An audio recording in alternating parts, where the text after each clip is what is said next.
Is the disobedience in your house making you feel so discouraged you don't know where to start, and you just need one simple thing to get moving in the right direction, to keep your peace and to increase your joy and to help you feel more progressive towards that desired influence you want to have as a parent? If so, you don't want to miss today's episode. The big question is this: how are Christian parents like us, who are arming ourselves against the influences of this world, how do we influence our kids to carry our faith into adulthood? That is the question, and this show will give you the answers. My name is Dolly Freeman, and welcome to Influencing Your Kids.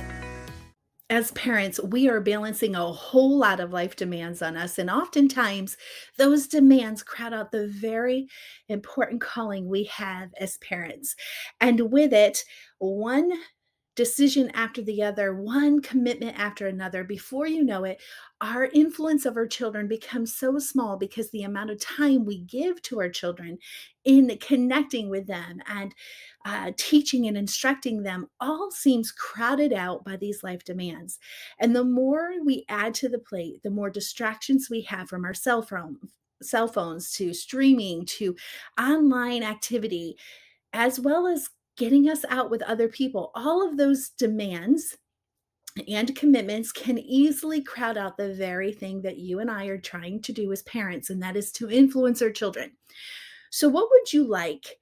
What would you think if I give you this one tool, just this one thing, to help you move and increase your influence over your children?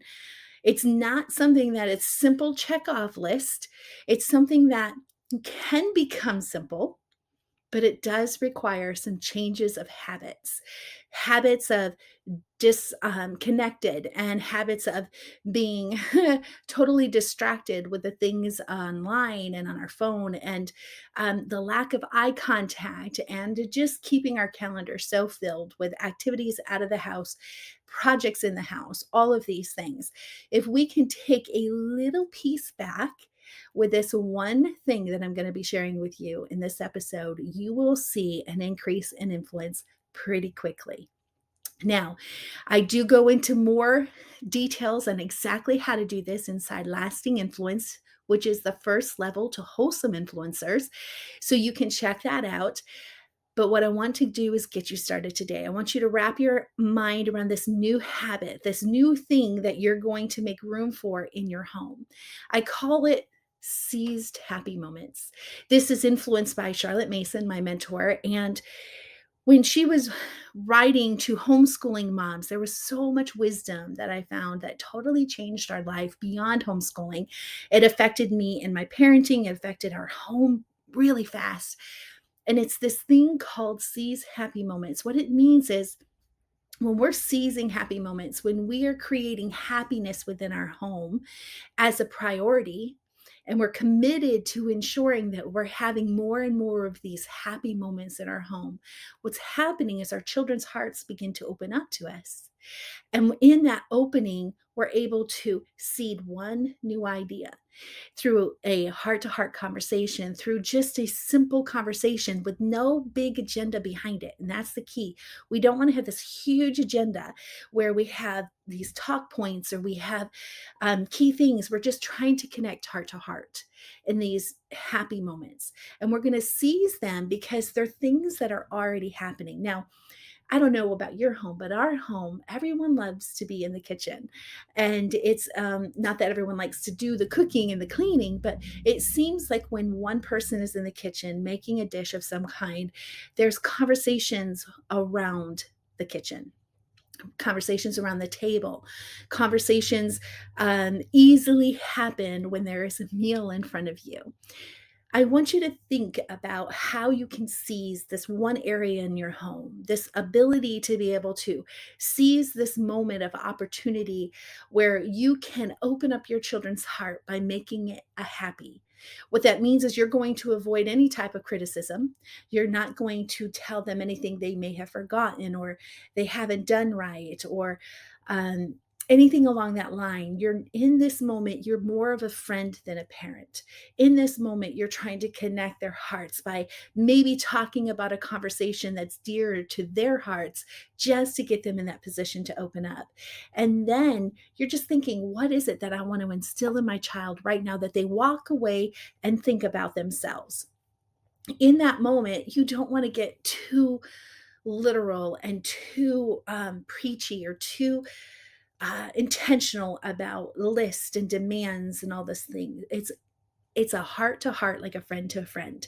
And if you think about that and you think about how many times you've had such a hard day and you sit down with a friend, whether it be on the phone or through text or over a coffee or over a meal, all of a sudden, all the worries and stress just kind of get away. And all of a sudden, you can connect in a very deep level. That's what I want you to look for is this opportunity that you're just imparting them one thought, one key thing. And it might be as something as, maybe your child is feeling a lot of depression lately and they're really having a hard time being negative. Why not say, I know you're really struggling right now, but you know what I see in you during this time of your struggling is I see that you're not giving up. I see that you're still trying hard, even though it's difficult. I see that you are talking about it and not keeping it inside, which is so important to making sure that your mental health is good.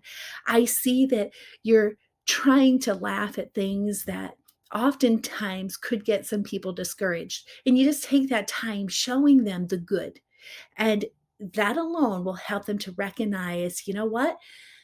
They understand they're seeing me.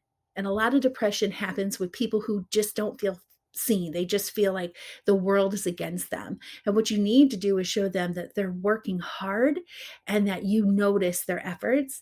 And then that very last thing you want to do before you praise and stop the conversation and you point all these positives, then you wanting to say to them, you know what? I bet you if you could find 3 positive things in this situation, it will help you tomorrow.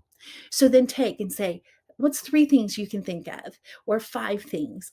And think of the good things in that negative situation that has really closed their heart and caused a struggle. We have used this time and time again, not only with our children, but with ourselves and with our spouse, is just helping us to see the positive. Because if we can find that silver lining around the cloud, our children will have more optimistic thoughts and it will help them be able to process more. So, in that, you've gained influence because you've connected a heart to heart conversation. You let them know, I'm on your side. I see you, I understand you, and you've seized this happy moment that is now opening their hearts. Guess what's going to happen? Is next time the child is struggling, guess who they're going to go to? You.